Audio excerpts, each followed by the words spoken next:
नमस्कार दोस्तों, डेट है आज की 3 जून 2021 और स्वागत है आपका एडिटोरियल डिस्कशन में। 3 इश्यूज आज हमें डिस्कस करने हैं। सबसे पहले हम आर्टिकल डिस्कस करेंगे फेडरलिज्म से संबंधित।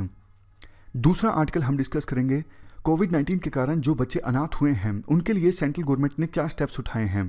तीसरा article global minimum corporate tax rate से संबंधित। लेकिन आज जो डिस्कशन है हमारी 2 पार्ट्स में कंडक्ट होगी। एक पार्ट अभी ये जो डिस्कशन का है और एक पार्ट शाम को पब्लिश होगा। चलिए डिस्कशन स्टार्ट करते हैं। फर्स्ट इंपॉर्टेंट आर्टिकल फेडरलिज्म से संबंधित चैलेंजेस के बारे में है। आप जीएस पेपर 2 के इस टॉपिक से आर्टिकल को रिलेट कर सकते हो। देखो, पहले तो हम फेडरलिज्म से संबंधित कुछ बेसिक्स को रिवाइज कर लेते हैं, उसके बाद हम आज का जो आर्टिकल है वो डिस्कस करेंगे। देखो, फेडरलिज्म का सिंपल मतलब ये है, it is a system of government. Federalism एक सिस्टम ऑफ गवर्नमेंट है जिसमें पावर डिवाइडेड रहती है सेंट्रल अथॉरिटी के बीच और दूसरी कॉन्स्टिट्यूएंट पॉलिटिकल यूनिट्स के बीच।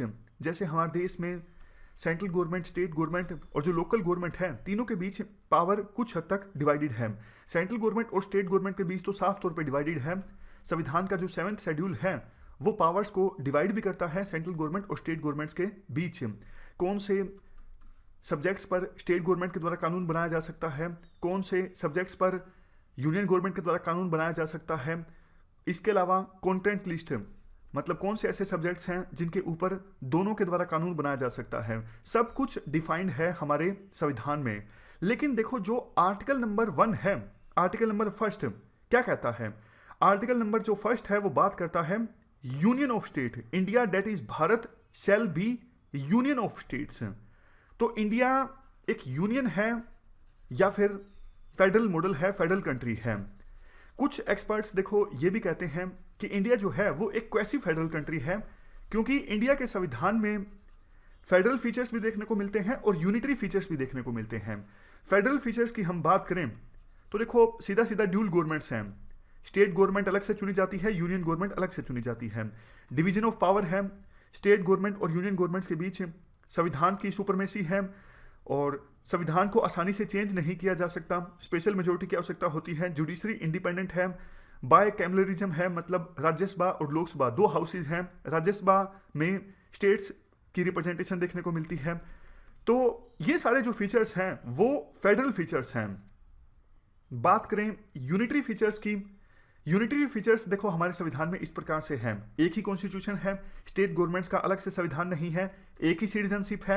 यूएसए में क्या है, 2 सिटीजनशिप है वहां पे, लेकिन इंडिया में एक ही सिटीजनशिप है। संविधान फ्लेक्सिबल भी है, हालांकि संविधान को स्पेशल मेजोरिटी से चेंज किया जा सकता है, लेकिन बहुत सारे फीचर्स ऐसे भी हैं जिनको सिंपल बिल पे पास करके चेंज किया जा सकता है। जैसे नया स्टेट बनाने के लिए स्पेशल मेजोरिटी की आवश्यकता नहीं है। ऑल इंडिया सर्विसेज ये यूनिटरी फीचर को रिप्रेजेंट करता है। इवन इमरजेंसी प्रोविजंस भी, ये भी यूनिटरी फीचर्स का पार्ट है। तो इस प्रकार से हमने देखा हमारे संविधान में फेडरल फीचर्स भी हैं और यूनिटरी फीचर्स भी हैं। हाल ही में कुछ इश्यूज की बात हम करें जिनकी वजह से स्टेट गवर्नमेंट और सेंट्रल गवर्नमेंट के बीच टकराव देखने को मिला है। जैसे देखो, एग्जाम्पल के तौर पर NCTC, national counter terrorism centre. देखो, टेररिज्म पिछले कुछ सालों में काफी ज्यादा बढ़ा है, तो एक अथॉरिटी इस्टेब्लिश करने की बात कही गई थी। सेंट्रल गवर्नमेंट के द्वारा प्रपोज किया गया था कि नेशनल काउंटर टेररिज्म इस्टेब्लिश किया जाए, लेकिन स्टेट गवर्नमेंट्स ने इसका विरोध किया। स्टेट गवर्नमेंट्स ने कहा कि भैया, लॉ एंड ऑर्डर जो है वो स्टेट डोमेन में आता है, आप इस प्रकार से एनसीटीसी इस्टेब्लिश करने लगोगे तो सेंट्रल गवर्नमेंट इस प्रकार की अथॉरिटीज की सहायता से स्टेट गवर्नमेंट्स के डोमेन में इंटरफेयर करेगा। तो स्टेट गवर्नमेंट्स ने विरोध किया कि एनसीटीसी यानी नेशनल काउंटर टेररिज्म सेंटर नहीं इस्टेब्लिश किया जाए। उसके बाद पिछले कुछ समय में इश्यू सामने आया bill on Lokpal and Lokayukta. देखो, लोकपाल से संबंधित एक्ट जब बना था 2013 में, उसमें यह भी कहा गया था कि स्टेट गवर्नमेंट्स भी लोकायुक्त इस्टेब्लिश करें, लेकिन स्टेट गवर्नमेंट्स ने इसका विरोध किया था। उन्होंने कहा था कि भैया, लोकायुक्त इस्टेब्लिश करना है तो हम अपने आप कर देंगे ना, आप कानून क्यों पास कर रहे हो? हम स्टेट असेंबली में कानून पास करके लोकायुक्त इस्टेब्लिश कर देंगे। आप स्टेट गवर्नमेंट में लोकायुक्त इस्टेब्लिश करने के लिए कानून बना रहे हो, ये तो एक प्रकार से स्टेट गवर्नमेंट्स के अगेंस्ट है, ये डिवीजन ऑफ पावर्स के अगेंस्ट है। तो ये दूसरा इशू है, bill on Lokpal and Lokayukta. तीसरा, issue of external affair. External affairs के मामलों में काफ़ी बार टकराव देखने को मिलता है सेंट्रल गवर्नमेंट और स्टेट गवर्नमेंट्स के बीच। एग्जाम्पल देता हूँ, देखो तीस्ता रिवर के पानी के डिवीजन को लेके एग्रीमेंट साइन होना था किस किस के बीच, इंडिया के बीच और बांग्लादेश के बीच, और ऑलमोस्ट बात हो चुकी थी। मनमोहन सिंह हमारे देश के प्रधानमंत्री थे उस समय 2011 में, वो जा रहे थे बांग्लादेश की यात्रा पर। ममता बनर्जी पश्चिम बंगाल की चीफ मिनिस्टर, उनको भी जाना था, लेकिन ऐन मौके पे ममता बनर्जी ने जाने से इनकार कर दिया। काफ़ी एम्बेरसमेंट का सामना करना पड़ा था उस समय हमारे देश के पूर्व प्रधानमंत्री डॉक्टर मनमोहन सिंह को। और तीस्ता रिवर के पानी के बंटवारे को लेके जो बात हो चुकी थी इंडिया और बांग्लादेश के बीच, वो एग्रीमेंट उस समय हो नहीं सका था। इवन तमिलनाडु में लोकल पार्टीज के विरोध के चलते जाफना में जाना चाहते थे उस समय प्रधानमंत्री डॉक्टर मनमोहन सिंह, लेकिन वो नहीं जा सके थे।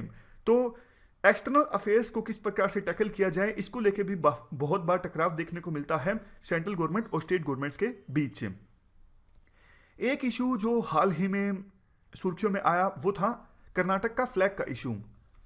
कर्नाटक अपना अलग से फ्लैग अडोप्ट करना चाहता था, लेकिन सेंट्रल गवर्नमेंट इसके विरोध में था और वो अपना फ्लैग अडोप्ट कर भी नहीं पाए।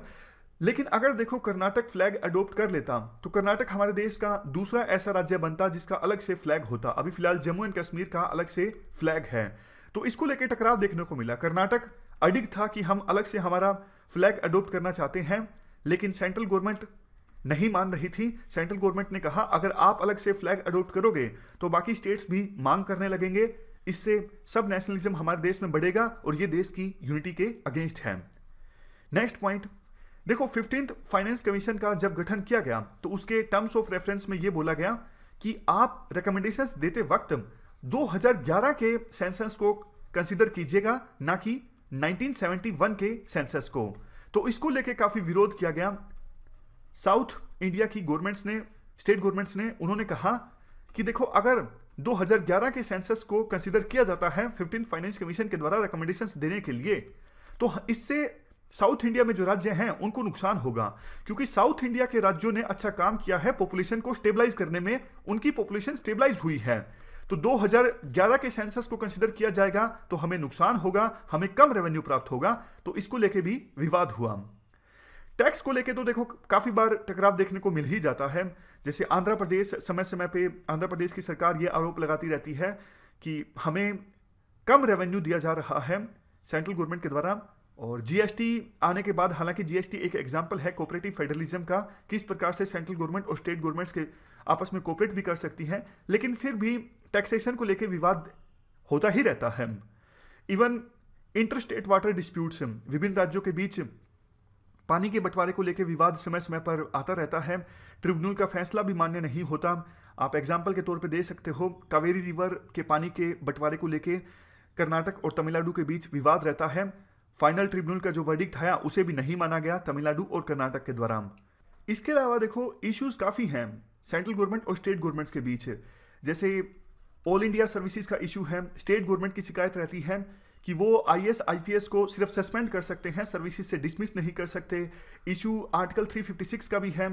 स्टेट गवर्नमेंट्स की ये शिकायत रहती है कि सेंट्रल गवर्नमेंट के द्वारा आर्टिकल 356 का मिसयूज करके प्रेसिडेंट रूल लगा दिया जाता है। हालांकि आर्टिकल 356 का यूज पिछले कुछ सालों में काफी कम हुआ है।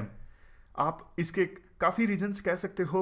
एक तो कोलिशन पॉलिटिक्स, दूसरा प्रेसिडेंट का एक्टिविज्म, तीसरा जुडिशरी भी आजकल बहुत ज़्यादा संजीदा हो गई है इस इशू पे। जुडिशरी ने हाल ही में उत्तराखंड और अरुणाचल प्रदेश में स्टेट गवर्नमेंट को फिर से री इंस्टॉल किया था। तो ये एक इशू है आर्टिकल 356 का। इसके अलावा गवर्नर का इशू रहता है। स्टेट गवर्नमेंट्स की शिकायत रहती है कि सेंट्रल गवर्नमेंट गवर्नर की अथॉरिटी का मिसयूज कर रही है। नेक्स्ट पॉइंट लैंड ऑर्डर से संबंधित। वैसे देखो लैंड ऑर्डर स्टेट की जुरिडिक्शन में आता है, लेकिन काफ़ी बार paramilitary forces, for example CRPF, इनको भेज दिया जाता है सेंट्रल गवर्नमेंट के द्वारा बिना स्टेट गवर्नमेंट से कंसल्ट किए। तो इस मुद्दे पर स्टेट गवर्नमेंट्स आरोप लगाती हैं कि सेंट्रल गवर्नमेंट जो है वो स्टेट गवर्नमेंट के जुरिडिक्शन में आके काम कर रहा है। तो ये सारे इश्यूज आप लिख सकते हो अगर यूपीएससी क्वेश्चन पूछती है कि कुछ इश्यूज डिस्कस कीजिए जिनको लेके विवाद रहता है। अक्सर डिस्प्यूट्स होते हैं सेंट्रल गवर्नमेंट और स्टेट गवर्नमेंट्स के बीच। हालांकि देखो बहुत सारे इश्यूज ऐसे भी हैं जिनको लेके कोऑपरेटिव फेडरलिज्म देखने को मिलता है। कोऑपरेटिव फेडरलिज्म का मतलब ये है कि सेंट्रल गवर्नमेंट, स्टेट गवर्नमेंट या फिर दूसरे जो गवर्नमेंट्स के अंग हैं वो मिल के पॉलिसीज बनाते हैं ताकि कॉमन प्रॉब्लम्स को एड्रेस किया जा सके। या फिर सिंपल मतलब आप कोऑपरेटिव फेडरलिज्म का ये कह सकते हो कि विभिन्न टीयर्स ऑफ जो गवर्नमेंट हैं वो एक दूसरे पर डिपेंडेंट है। सेंट्रल गवर्नमेंट अपने कुछ कामों के लिए स्टेट गवर्नमेंट पर डिपेंडेंट है, स्टेट गवर्नमेंट अपने कुछ कामों के लिए सेंट्रल गवर्नमेंट पर डिपेंडेंट है। तो ये कोऑपरेटिव फेडरलिज्म का डेफिनेशन है, सिंपल मतलब है। कोऑपरेटिव फेडरलिज्म के एग्जांपल्स की हम बात करें, नीति आयोग में किस प्रकार से स्टेट गवर्नमेंट और सेंट्रल गवर्नमेंट्स मिलकर काम करती हैं। जीएसटी एक बहुत ही अच्छा एग्जांपल है कोऑपरेटिव फेडरलिज्म का, किस प्रकार से सेंट्रल गवर्नमेंट और स्टेट गवर्नमेंट्स एक साथ आई और उन्होंने मिलकर जीएसटी का निर्माण किया। इसके अलावा सेंट्रली स्पॉन्सर्ड स्कीम्स जिसमें सेंट्रल कुछ पैसा देती है और स्टेट गवर्नमेंट कुछ पैसा देती है, स्टेट गवर्नमेंट स्कीम को इंप्लीमेंट करती है, काफ़ी अच्छा एग्जाम्पल है कोऑपरेटिव फेडरलिज्म का। इंटर स्टेट काउंसिल का एग्जाम्पल आप लिख सकते हो, किस प्रकार से इंटर स्टेट काउंसिल एक प्लेटफॉर्म है जिस पर स्टेट गवर्नमेंट और सेंट्रल गवर्नमेंट्स एक साथ आती हैं और विभिन्न स्टेट्स के बीच या फिर स्टेट्स और सेंट्रल के बीच जो भी इश्यूज हैं उनको एड्रेस करने की कोशिश की जाती है। इसके बाद देखो आर्टिकल में ये कहा जाता है, हमें यह समझना होगा कि हमारे संविधान में आखिरकार ऐसा प्रोविजन किया क्यों गया, मतलब सेंट्रल गवर्नमेंट को रिलेटिवली स्टेट गवर्नमेंट से ज़्यादा स्ट्रॉन्ग क्यों बनाया गया। देखो इसका कंटेक्स्ट ये था, देश नया नया आज़ाद हुआ था और हमारे देश के संविधान निर्माताओं को यह खतरा था अगर स्ट्रॉन्ग गवर्नमेंट नहीं होगी सेंटर में तो फिर देश डिवाइड हो सकता है। मतलब देश में यूनिटी लाने के लिए एक स्ट्रॉन्ग सेंट्रल गवर्नमेंट का होना बहुत ज़्यादा जरूरी है। क्या इस प्रकार की सिचुएशन आज भी है? देखो पहले के अपेक्षाकृत सिचुएशन काफ़ी ज़्यादा इंप्रूव हो गई है, लेकिन देखो आज भी नेशनल सिक्योरिटी को बहुत सारे चैलेंजेस हैं। मतलब हमारा देश नेशनल सिक्योरिटी के कंटेक्स्ट में बहुत सारे चैलेंजेस का सामना कर रहा है। देश के विभिन्न इलाकों में रीजनलिज्म की जो चुनौती है आज भी हमारे देश के सामने बरकरार है। तो इस वजह से स्ट्रॉन्ग सेंट्रल गवर्नमेंट का होना आज भी जरूरी है। लेकिन कंक्लूजन में यह कहा जाता है सेंट्रल गवर्नमेंट स्ट्रॉन्ग होनी चाहिए, इस चीज में डाउट नहीं है, लेकिन इतनी भी स्ट्रॉन्ग नहीं होनी चाहिए कि स्टेट गवर्नमेंट्स सिर्फ सेंट्रल गवर्नमेंट की ब्रांच बन के रह जाएं। अगर ऐसा होता है, अगर सेंट्रल गवर्नमेंट इतनी ज्यादा स्ट्रॉन्ग हो जाती है कि स्टेट गवर्नमेंट्स सिर्फ ब्रांच बन के रह जाएं सेंट्रल गवर्नमेंट की, तो ऐसी सिचुएशन में देखो हम हमारे देश की डाइवर्सिटी को एकोमोडेट नहीं कर पाएंगे। अगर हमें हमारे देश की डाइवर्सिटी को एकोमोडेट करना है तो हमें स्टेट गवर्नमेंट को इनफ पावर्स देनी होंगी। समझ गए? मतलब कुछ हद तक सेंट्रल गवर्नमेंट स्ट्रॉन्ग होती है, ठीक है, लेकिन एक लेवल के बाद ज्यादा नहीं। एक लेवल के बाद ज्यादा सेंट्रल गवर्नमेंट स्ट्रॉन्ग होती है तो हम हमारे देश की डाइवर्सिटी को एकोमोडेट नहीं कर पाएंगे। देखो सिंपल सा एग्जांपल है, अगर मान लीजिए तमिलनाडु है, तमिलनाडु गवर्नमेंट की बार बार ये शिकायत रहती है कि हमें तो भैया पावर नहीं दी हुई, सारा कुछ तो दिल्ली में बैठे हुए लोग डिसाइड करते हैं।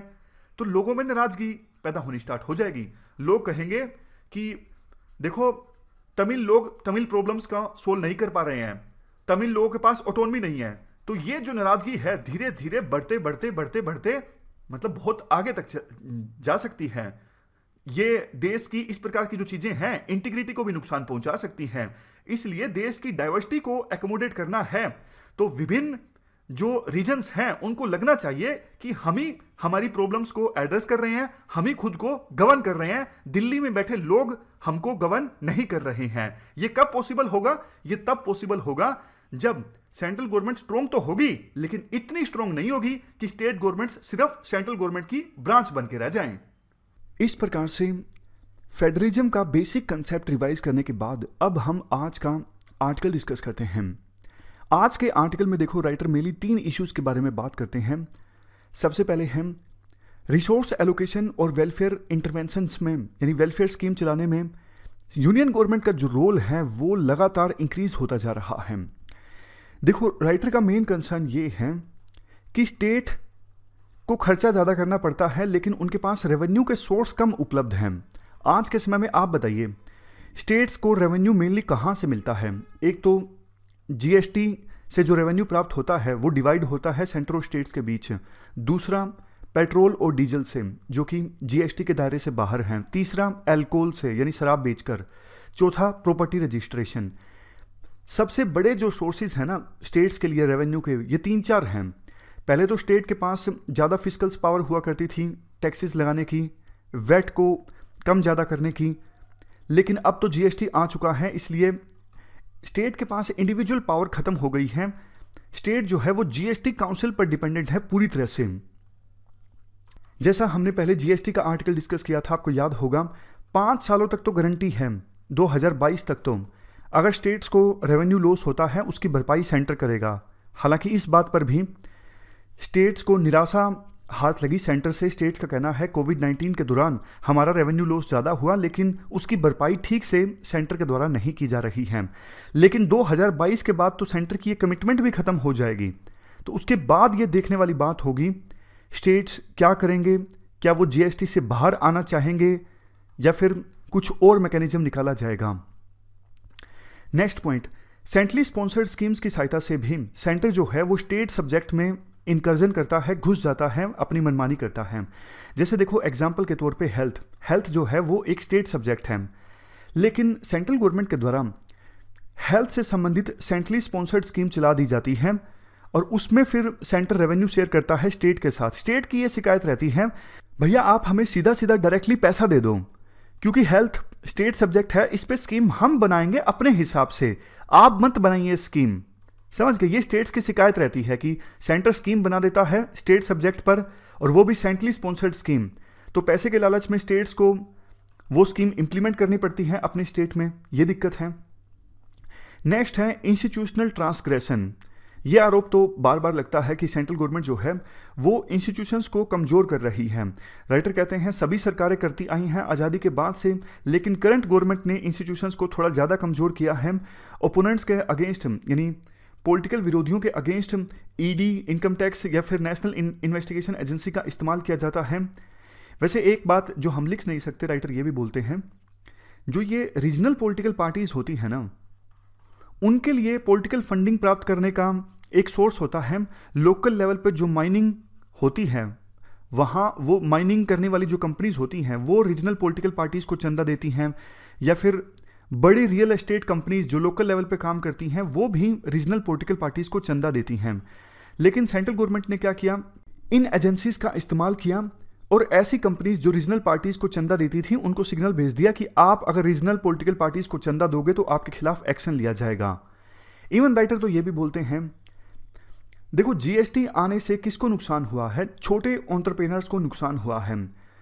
बड़े जो एंटरप्रेन्योर्स हैं उनको कंप्लायंस में इतनी दिक्कत नहीं आती, छोटे छोटे जो एंटरप्रेन्योर्स हैं उनको नुकसान हुआ है ज़्यादा। उनको जीएसटी कंप्लाई करने में अनेकों चैलेंजेस का सामना करना पड़ा, बहुत सी फर्म्स बंद भी हो गई, जिसके लिए कुछ दोस्त तो जीएसटी को भी दिया जाता है।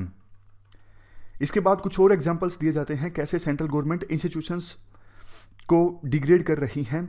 जैसे स्टेट यूनिवर्सिटीज़ में वाइस चांसलर्स की नियुक्ति में सेंटर का इंटरफेरेंस बढ़ गया है, और बेनिफिशरीज को डायरेक्टली पैसा अब ट्रांसफ़र किया जाता है सेंटर के द्वारा। तो स्टेट का रोल स्कीम्स फॉर्मुलेट करने में, चलाने में काफ़ी कम हो गया है।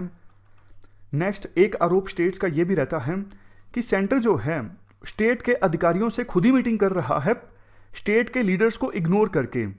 जैसे देखो ये इशू अभी काफ़ी सुर्खियों में आया था, देश के एजुकेशन मिनिस्टर रमेश पोखरियाल निशंक, इन्होंने स्टेट एजुकेशन सेक्रेटरीज से और डिस्ट्रिक्ट कलेक्टर्स से मीटिंग की। तो स्टेट के मिनिस्टर्स ने कहा, एजुकेशन मिनिस्टर्स ने खास करके, भैया हमें तो मीटिंग में बुलाओ ना, आप हमें नहीं बुला रहे हो, तो सीधा आप संवाद कर रहे हो स्टेट के अधिकारियों के साथ, ये तो फेडरलिज्म के अगेंस्ट है। गवर्नर जो है, गवर्नर एक्टिव पॉलिटिक्स नहीं खेल सकते, लेकिन काफ़ी सारे स्टेट में जैसे वेस्ट बंगाल में गवर्नर बहुत एक्टिव रोल प्ले कर रहे हैं, ये भी फेडरलिज्म की मूल एसेंस के अगेंस्ट हैं। हालांकि देखो वो एक अलग इशू है किस प्रकार से वेस्ट बंगाल की स्टेट गवर्नमेंट के द्वारा भी फेडरलिज्म को तार तार करने के काफ़ी सारे एग्जाम्पल्स हैं, लेकिन वो इस आर्टिकल का मेन इशू नहीं है, इसलिए उसके बारे में राइटर अभी बात नहीं कर रहे हैं। इसके बाद राइटर एग्जाम्पल देते हैं, नेशनल लॉकडाउन पिछली वेव में लगा दिया बिना स्टेट से पूछे। ये भी गलत था, लेकिन दूसरी वेव के दौरान सेंट्रल गवर्नमेंट ने अपनी इस गलती को नहीं दोहराया और स्टेट्स पे छोड़ दिया गया कि वो लॉकडाउन लगाना चाहते हैं या फिर नहीं लगाना चाहते हैं। इसके बाद वैक्सीन्स का एग्जांपल दिया जाता है कि जो ये वैक्सीन वाली कंपनीज हैं जैसे सीरम और बायोटेक, स्टेट्स को वैक्सीन महंगी दे रही हैं, स्टेट्स के पास ऑलरेडी रेवेन्यू की कमी होती है और उनको वैक्सीन परचेज करनी पड़ रही है, तो ये उन पे एक्स्ट्रा बर्डन है। सेंटर को वैक्सीन प्रोक्योर करनी चाहिए थी। नेक्स्ट पॉइंट देखो, socio cultural foundation of federalism से संबंधित है। इस पॉइंट में कहा जाता है, देखो देश आज़ादी के बाद से अभी तक एकजुट रह इसका एक रीज़न ये भी है, हमारे देश में जो डाइवर्सिटी है ना, कल्चरल डाइवर्सिटी, उसका सम्मान हुआ है।